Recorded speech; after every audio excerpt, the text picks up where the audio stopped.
The senator from Montana. Thank you, Mr. President. Yesterday we saw the President of the United States and many others at Dover Air Force Base presiding over a ceremony that is very sacred to those of us who served, and that is a dignified return of remains from the war zone. And that process happens beginning in the war zone through Dover to the hometown of our fallen heroes. I participated in many of those ceremonies myself, to include carrying friends of mine off the plane. One of those is on this bracelet. He was cut in half by an Iranian EFP. This regime that we are fighting does not care about our partisan politics. They don't care who you voted for, who you pray to, or where you live. They want to kill all of us. And they don't just say it, they actually do it. And they've been doing it for 47 years. This is a war of choice. The Democrats are correct.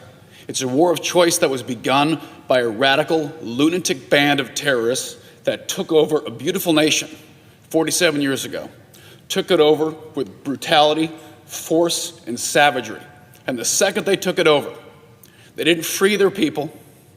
They didn't unleash the largest oil reserves in the world to build schools and bridges. They took it over to murder their own people and to spread their disgusting ideology across the world, and that is exactly what they have been doing. They don't just say it and talk about it. You don't have to believe what they say. You can simply watch what they've done. They have attacked families, women, children, innocent people. They don't just attack them and kill them. They rape them. They skin them alive on camera. They celebrate it. They honor those people who do disgusting things that we would put in jail for the rest of their lives in this country. And they do it for fun, and they pay them money to do it, and they're heroes to that nation. They've done it to friends of mine. They've done it to families who've been in this chamber. And the fact that we sit here and listen to elected officials of this country defend these lunatics who want us all dead. They want all of you dead.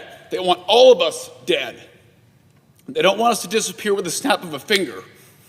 They want us to be raped, burned alive, and cut into pieces. Watch the video from October 7th. That's what they want to happen from Maine to San Diego, from Seattle to Miami. They want this country turned into a burning husk of its former self. And you don't have to theorize that. That's what they do. From the 1983 barracks bombing, where 280 Marines were vaporized in a morning, from USS Cole to the Achille Laurel to every terrorist attack, from the Houthis, Hezbollah, Hamas. These are not humanitarian freedom organizations. They are death-dealing cults, and they want all of us to die brutal deaths. William Buckley was abducted in 1985, an American military officer. He was skinned alive on camera by the Iranians. American prisoners of war who were captured. They were never called prisoners of war because they were captured by lunatic terrorists, so they were not subject to the Geneva Convention. They were captured and murdered, power drills through their brains. This is in Iraq. These are families that have dealt with this, and they've never gotten a single dime. These families have never gotten restitution, and not a single president has ever stood up to them. Love Donald Trump or hate him. Love his policies, hate ICE, love ICE, whatever. There's never been a single president who has stood up to Iran and hit back. For 47 years, our troops and our families have been absorbing attack after attack after attack all over the world. And their radical ideology does not stop at the Persian Gulf. It doesn't stop at Tel Aviv.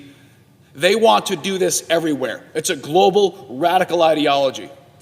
And we've been fighting it for half a century. We didn't start this war. We did not, but we will finish it.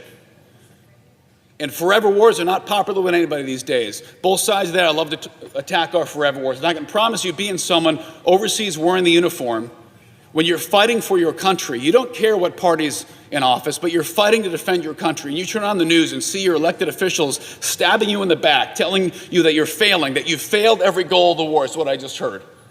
Last time I checked, we've wiped these bastards out. An occasional missile strike and boats in the straits, that's not military strength. Those are the flailings of a failing empire. Those are the flailings of a nation in collapse because they deserve it. So I encourage our colleagues on both sides of the aisle, whatever's politically convenient, whatever plays well on Twitter or Facebook, think about the people who are deployed right now, standing on that wall with a loaded weapon, who have volunteered to defend our country and our way of life.